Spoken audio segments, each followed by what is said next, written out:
बिस्मिल्लाहिर्रहमानिर्रहीम। अस्सलाम वालेकुम डियर स्टूडेंट्स, मैं हूं आपका फिजिक्स टीचर मोहम्मद तनवीर। आज हम टॉपिक डिस्कस करेंगे elastic collision in two dimension. Two dimension के अंदर इलास्टिक कोलिजन किस तरह वाक़ई होती है, उसका फिनोमेना क्या होता है, उसको हम डिस्कस करेंगे। हम ऑलरेडी पता है कि इलास्टिक कोलिजन क्या होता है। What is the elastic collision? Elastic collision के अंदर हमारे पास जो मोमेंटम होता है, जो इनिशियल मोमेंटम होता है और जो फाइनल मोमेंटम होता है वो आपस में बराबर होते हैं। यानी हम कह सकते हैं कि हमारे पास जो मोमेंटम होता है इलास्टिक कोलिजन के अंदर वो कंजर्व होता है। हमारे पास जो इनिशियल काइनेटिक एनर्जी है और जो हमारे पास फाइनल काइनेटिक एनर्जी है वो भी आपस में बराबर होते हैं।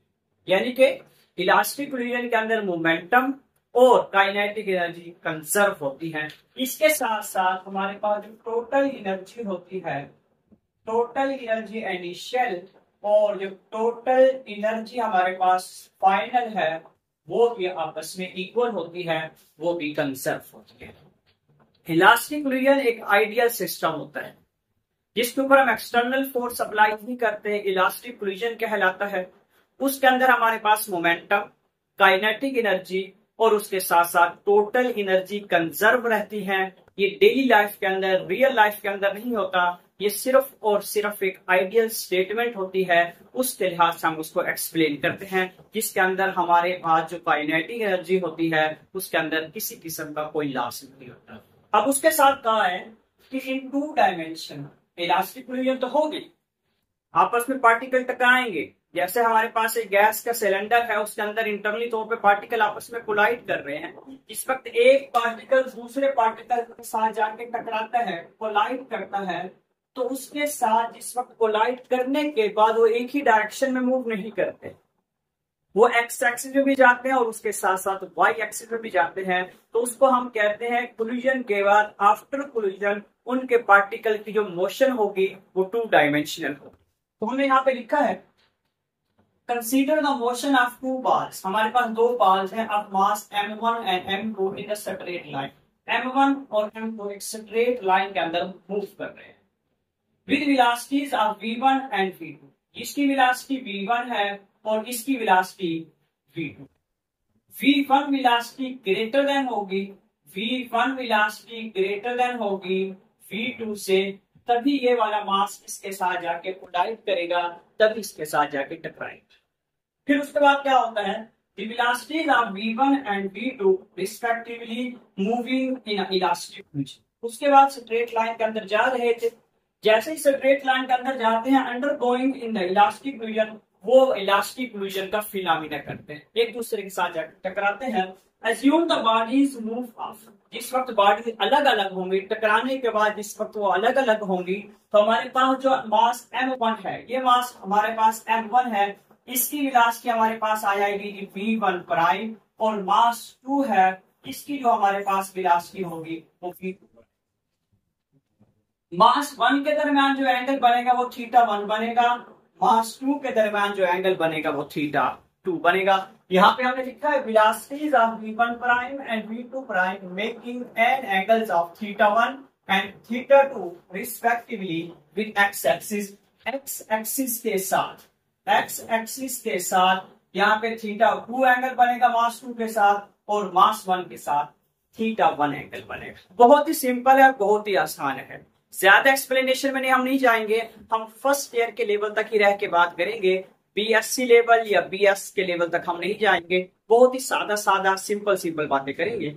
अब देखते हैं, हमारे पास मास 2 था, मैंने कहा θ2 था और θ1। ये जो मास है ये डायगोनल बनाता है, यानी कि एक्स एक्सिस के साथ साथ वाई एक्सिस में भी सफर करता है। इसको मैंने अलग से लिखा, यहाँ पे ट्राइंगल अलग से बनाया। ये वाला जो मास था इसकी भी हमने ट्राइंगल अलग से।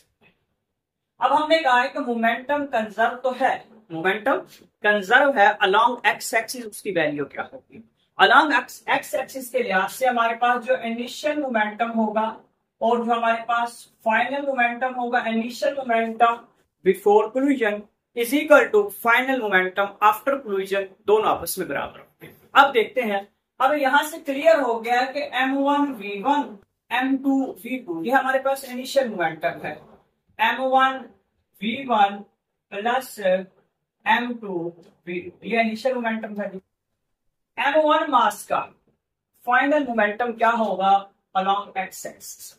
अब ये देखें, हमारे पास m1 v1 प्राइम हुआ है टकराने के बाद, और यहां पे हमारे पास हुआ है कि m2 v2 प्राइम टकराने के बाद।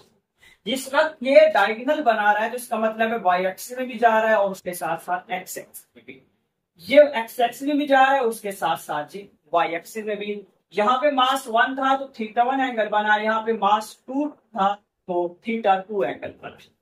अब यहाँ पे कंपोनेंट कौन सा होगा, यहाँ पे हमारे पास कंपोनेंट होगा m1 v1 प्राइम cos θ1, ये कंपोनेंट। सेम इसी तरह यहाँ पे जो कंपोनेंट होगा m2 v2 cos θ2, यहाँ पे कंपोनेंट ये v2 प्राइम होगा। हमारे पास ये x एक्सिस कंपोनेंट है मास 2 का, और ये भी x एक्सिस कंपोनेंट है मास 1 का। ये हमारे पास मास 2 है और ये मेरे पास मास m1, क्योंकि मूव कर गया तो ये वाला जो रिजल्टिंग होगा वो मोमेंटम को रिप्रेजेंट करे, क्योंकि मास भी है और उसके साथ साथ कोई ना कोई वेलोसिटी। अब देखते हैं इसका रिजल्ट क्या है एक्स एक्सिस में, ये वाला है। लिखेंगे हम m1 v1 cos θ1 प्लस इसका रिजल्ट क्या आया, ये वाला है जी m2 v2 cos θ। ये हमारे पास मोमेंटम होगा इनिशियल मोमेंटम, और फाइनल मोमेंटम कंजर्व होगा अलोंग एक्सिस। अब हमने एक्स एक्सिस के लिहाज से डिस्कस कर लिया, अब हम डिस्कस करेंगे वाई एक्सिस के लिहाज से कि momentum conservation along y axis. Y axis के लिहाज से मोमेंटम की वैल्यू क्या होती है। अब हम पहले वाई कंपोनेंट देखते हैं कि वाई कंपोनेंट्स के अंदर मोमेंटम की वैल्यू क्या बनती है, उसको हम देखते हैं। हमारे पास मास 1 था, हमारे पास ये रिजल्टेंट है, तो हमारे पास जो वाई एक्सिस के ऊपर आएगा m1 v1 प्राइम साइन θ1, क्योंकि हमारे पास जो वर्टिकली कंपोनेंट होता है वो साइन थीटा होता है, हॉरिजॉन्टल कंपोनेंट एक्स एक्सिस के साथ वो cos थीटा होता है। तो हमारे पास यहां पे आ जाएगा जी m2 v2 prime sine theta. अब यहां पे हम देखते हैं, ये हमारे पास मोमेंटम है PI, initial momentum is equal to final momentum. Initial momentum before collision is equal to final momentum after collision, दोनों आपस में बराबर होंगे along y axis. Initial momentum क्या है जी m1 v1 m2 v। अब बात को थोड़ा सा समझेंगे, ये दोनों particle along x axis move कर रहे हैं, ये दोनों पार्टिकल वाई एक्सिस में मूव नहीं कर रहे। जिस वक्त वाई एक्सिस में मूव ही नहीं कर रहे तो हमारे पास जो इनिशियल मोमेंटम होगा वो 0 होगा। यहां पे हमने लिखा है m1 v1 plus m2 v2, यहां पे 0 क्यों होगा, क्योंकि पार्टिकल अलोंग एक्स एक्सिस है, पार्टिकल अलोंग वाई एक्सिस नहीं मूव कर रहे। अगर वाई एक्सिस मूव कर रहे होते तो यहाँ पे वैल्यू आती, यहाँ पे फिर 0 हो जाता।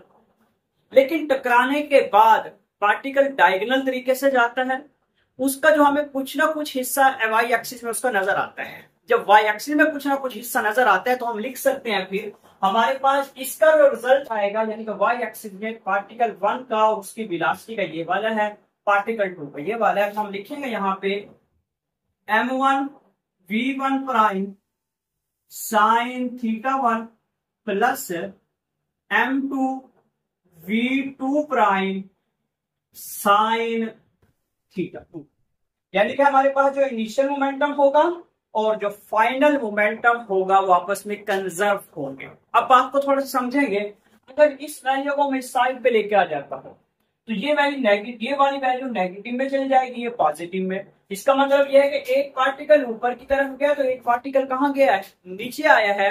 दोनों की डायरेक्शन अपोजिट है, opposite direction indicate, negative sign indicate करेगा अपोजिट डायरेक्शन। हम आगे की तरफ नहीं जा रहे, आगे की तरफ कैलकुलेशन भी नहीं है, सिर्फ और सिर्फ हम फर्स्ट ईयर के लेवल पे रह के बात कर रहे हैं, मजीद आगे की तरफ हम नहीं बढ़ रहे। वैसे मैं बता देता हूं कि इस वैल्यू को अगर हम इस साइड पे लेके आ जाए तो दोनों वैल्यूज आपस में इक्वल होंगी, दोनों का मैग्नीट्यूड सेम होगा, लेकिन दोनों की डायरेक्शन क्या होगी, नेगेटिव साइन इंडिकेट करेगा। दोनों की डायरेक्शन अपोजिट है, क्योंकि हमारे पास जो सिस्टम है इलास्टिक कोलिजन है, इलास्टिक कोलिजन के अंदर काइनेटिक एनर्जी भी कंजर्व रहती है। अब काइनेटिक एनर्जी को हम डिस्कस करते हैं। डियर स्टूडेंट्स, हमारा जो सिस्टम है वो इलास्टिक कोलिजन है। इलास्टिक कोलिजन के अंदर हमारा मोमेंटम, काइनेटिक एनर्जी और टोटल एनर्जी कंजर्व रहती है। अब हम काइनेटिक एनर्जी को डिस्कस करेंगे। हमारे पास जो इनिशियल काइनेटिक एनर्जी होगी, kinetic energy initial is equal to kinetic energy final, ये एनर्जी आपस में कंजर्व। इनिशियल काइनेटिक एनर्जी क्या है उसको हम देखते हैं। हमारे पास आ जाएगी initial kinetic energy 1/2 m1 v1 का स्क्वायर प्लस 1/2 m2 v2 का स्क्वायर। ये हमारे पास आ जाएगा 1/2 m1 v1 का स्क्वायर प्लस 1/2 m2 v2 का स्क्वायर। अब इसका रिजल्टेंट क्या है, आफ्टर कोलिजन क्या हुआ है, 1/2 m1 v1 प्राइम का स्क्वायर 1/2 m2 v2 प्राइम का स्क्वायर।